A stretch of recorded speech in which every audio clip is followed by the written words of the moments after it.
भारत व अन्य देश या धड्याचा आपण अभ्यास करत आहोत. चला तर मग त्याच्या पुढच्या विभागात आपण आता प्रवेश करूया.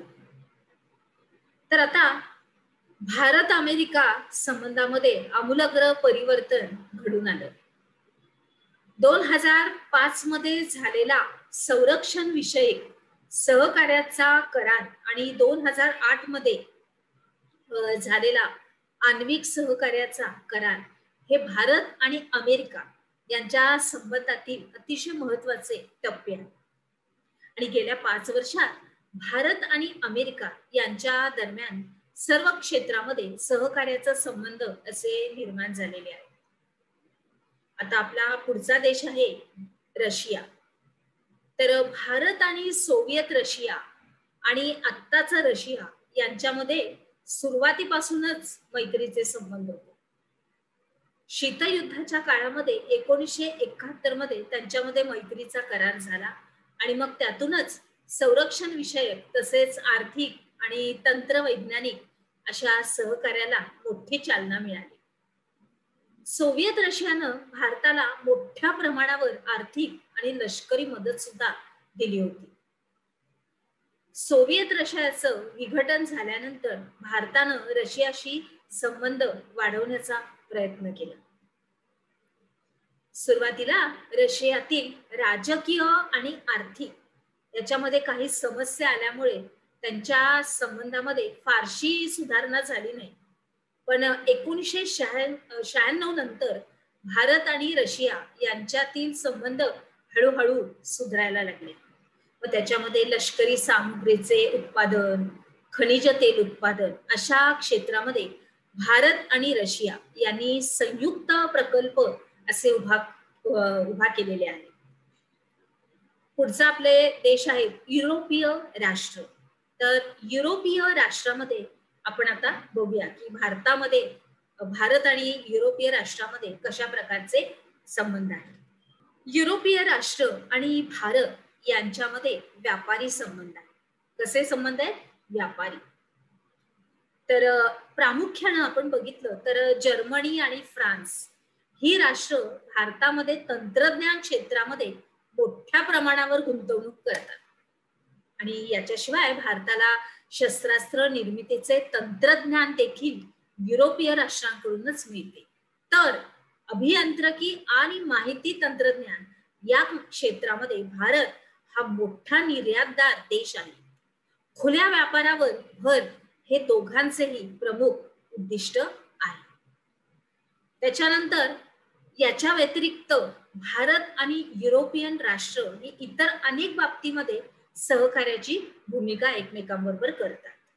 जसं की आपण बघतोय की हवामान बदल, स्वच्छ ऊर्जा, संरक्षण उत्पादन, सायबर सुरक्षा, संशोधन, रेल्वे व्यवस्थापन, आपत्ती व्यवस्थापन, हवाई सुरक्षा, दहशतवाद या संदर्भात अनेक करार करण्यात आलेले आहेत.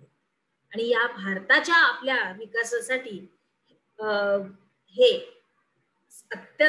सहकार्य जे आहे ते अत्यंत मोलाचं आहे आणि महत्वाचं आहे.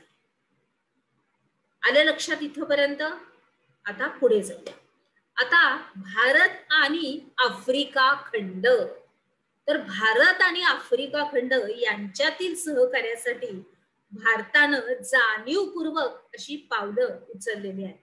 आता आफ्रिकेशी जवळचे संबंध असणे हे दोघांच्याही दृष्टीने फायद्याचे ठरणारे आहे.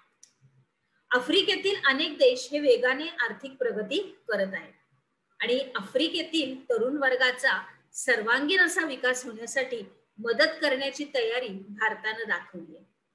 मग त्याच्यामध्ये शिक्षण, कौशल्य, आरोग्य, विज्ञान, तंत्रज्ञान, शेती, पर्यटन अशा सगळ्याच क्षेत्रामध्ये विकास होण्यासाठी भारतानं आर्थिक सहाय्य करण्याची आणि अनुदान देण्याची तयारी दाखवली आहे. चला पुढे जाऊया. भारताच्या ऊर्जेची गरज ही आफ्रिकेतील ऊर्जा संपन्न देश इजिप्त, नायजेरिया, अंगोला, सुदान हे भागवू शकतात. आणि आफ्रिकेबरोबर व्यापार करण्यासाठी भारत हा प्रयत्नशील आहे.